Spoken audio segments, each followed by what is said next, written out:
चार प्रबल शत्रु आपको खत्म करने के लिए योजना बना रहे हैं। पहला शत्रु, और देखो उन लोगों ने जाल बिछा दिया है, हैरानी की बात ये, जाल बिछा दिया और हम लोग सचेत नहीं है, हम शिकार उनके जाल में फंस चुके हैं। पहला शत्रु है इस्लाम, जो तलवार के बल पर आपको कन्वर्ट करता है, और भी अनेक प्रकार के प्रलोभन देकर के डरा धमका के कन्वर्ट कर रहे हैं लोग। और दूसरा शत्रु है ईसाइयत। आपको जानकारी होनी चाहिए, इस देश में एशिया का सबसे बड़ा मदरसा है, इस देश में एशिया का सबसे बड़ा चर्च भी बन रहा है। अरे हैरानी की बात है, एशिया का सबसे बड़ा मदरसा पाकिस्तान ईरान में होता तो कुछ बात समझ में आती, लेकिन हिंदुस्तान में हमारी छाती पर है, और वहां से हजारों प्रचारक हर साल तैयार किए जाते हैं इस्लाम को बढ़ाने के लिए। एशिया का सबसे बड़ा चर्च भी आपके पंजाब के अंदर जालंधर जिले के अंदर बन रहा है। मैं पूछना चाहता हूं आपसे, जहां से इनके धर्म के प्रचारक तैयार होंगे, वो एशिया के सबसे बड़े बड़े सेंटर आपके देश में खुल चुके हैं। 2 लाख जमातें इस देश में काम करती हैं, 1 लाख पादरी इस देश में काम करते हैं। दिन रात एक ही लक्ष्य है, हिंदुत्व को खत्म करना। क्या आपके वो भी सेंटर हैं इस देश में जहां से आपके धर्म प्रचारक तैयार होते हो? बताइए मुझे। जहां से आपके धर्म प्रचारक तैयार होते थे, सारे के सारे गुरुकुल बंद, और बंद इसलिए हो गए हमारे उदासीनता के कारण। हम कोई भी व्यक्ति अपने बच्चों को गुरुकुल में पढ़ाना नहीं चाहता। हम तो स्वतः अपने आप खत्म होने के कगार पर पहुंच रहे हैं। हमारा समर्पण नहीं है जो समर्पण उन लोगों का अपने धर्म और संस्कृति के प्रति, हमारा बिल्कुल भी समर्पण नहीं है।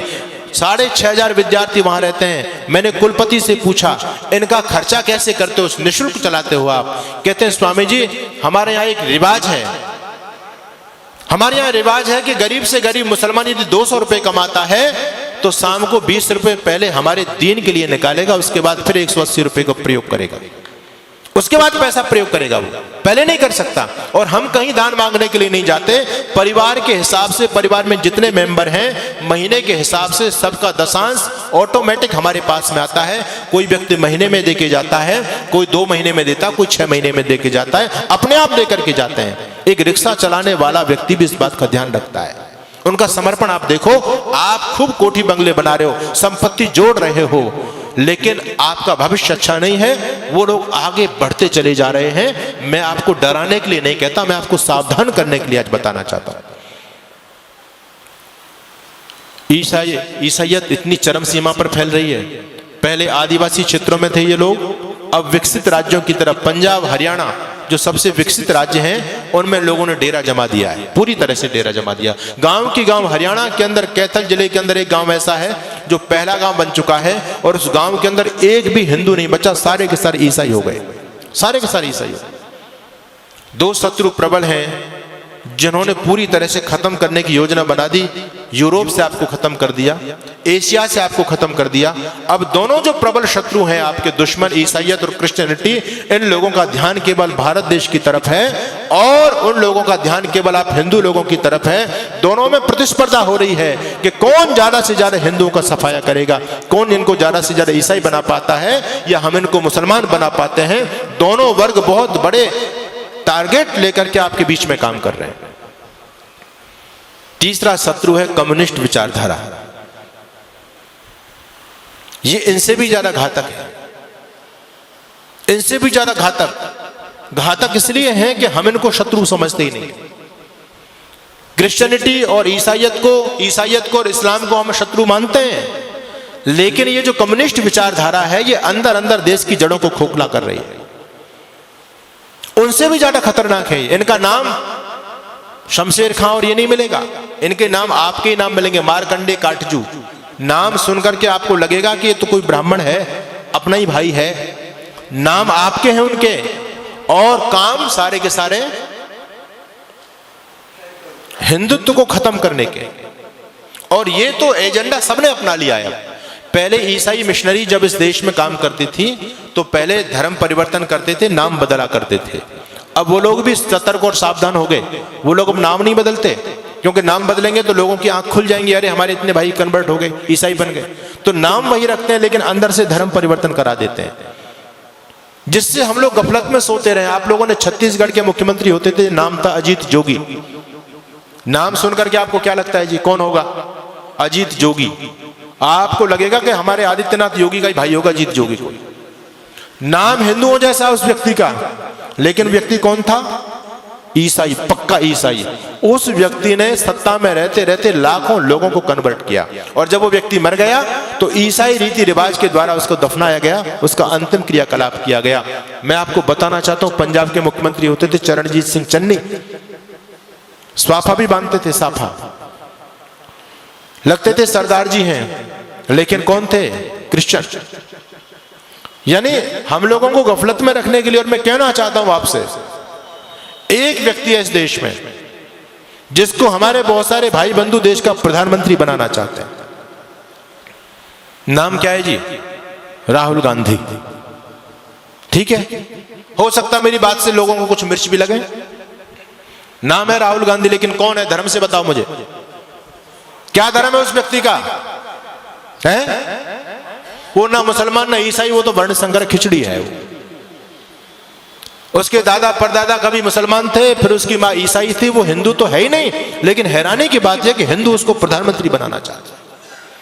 यानी हम जरा भी नहीं सोचते, जब इस ईसाई इस देश की सत्ता को अपने हाथ में लेगा, वो ईसाइयत को बढ़ावा देगा, हिंदुत्व को बढ़ावा देगा। ये सोचने की बात है। हम अपने स्वार्थ में इतने ज्यादा अंधे हो रहे हैं, आज राजनीतिक स्वार्थों में इतने अंधे हो रहे हैं। कोई अगर राजनीतिक पार्टी देश के लिए अच्छा काम भी करे, हमको उसका विरोध जरूर करना है। अभी इस देश की केंद्र सरकार ने एक योजना निकाली, अग्निवीर की योजना निकाली। लोगों के पेट में दर्द हो रहा है, राजनीतिक लोगों के पेट में दर्द हो रहा है, आने वाले भविष्य को नहीं देख पा रहे। मैं आपको आगाह करना चाहता हूं, इस देश में भयंकर गृह युद्ध होने वाला है, टल नहीं सकता, अवश्य में भावी है, रुकेगा नहीं वो। और उसकी उन लोगों ने तैयारी कर रखी है पूरी तरह से। उनका छोटा छोटा बच्चा बम चलाने में, पत्थर फेंकने में, तलवारबाजी में, चैनबाजी में एक्सपर्ट है। उनकी लड़कियां भी एक्सपर्ट हैं। आपके बच्चे क्या जानते हैं? एक ही बच्चा है आपके पास में, उनके 17 वो तो कहते हैं 2-4 मर भी गए, फिर भी हमारे पास 11-15 तो फिर भी बचते हैं। कोई हमको चिंता वाली बात नहीं। उनका बच्चा बच्चा एक्सपर्ट है। हमारे आदरणीय जो बुद्धिमान राजनेता लोग हैं, उन्होंने सोचा कि हम भी अपने बच्चों को कम से कम ये जो है आत्मरक्षा का चीज तो सिखाई दे। जब देश के हालात बदलेंगे तो कम से कम स्वयं की रक्षा कर पाएंगे, अपनी बहन बेटी अपने बच्चों की रक्षा तो कर सकते हैं वो लोग। इसके लिए अग्निवीर योजना चलाई गई कि हर एक बच्चे को सैनिक शिक्षा दी जाए। अच्छी योजना है, इसका विरोध नहीं करना चाहिए, इसका सम्मान करना चाहिए। हर बच्चे को ये सैनिक शिक्षा मिले, क्योंकि आने वाला समय बहुत भयंकर है। आपके घर में लाठी तक नहीं है, आपका बच्चा कुछ जानता ही नहीं है, आप कैसे उन विधर्मी लोगों से टकराओगे? एक सज्जन कहने लगे, अब हमको AK-47 रखनी पड़ेगी, बंदूक रखनी पड़ेगी, भाला रखना पड़ेगा, अपने घर में फरसा रखना पड़ेगा, लाठी रखनी पड़ेगी। अरे मैंने कहा, इतने हथियार के नाम तुमने गिना दिए, इन हथियारों को चलाएगा कौन? कोई चलाने वाला है तुम्हारे पास में? एक बच्चा है, उसको हमने क्या बनाना चाहते हैं? उसको DM बनाना चाहते हैं। वो लोग कहते हैं हिंदू इतना मूर्ख प्राणी है धरती पर, एक बच्चा करके अपने बच्चों को DM बनाना चाहता है। हम 17 बच्चा पैदा करते हैं, इस देश का PM अपना बनाएंगे।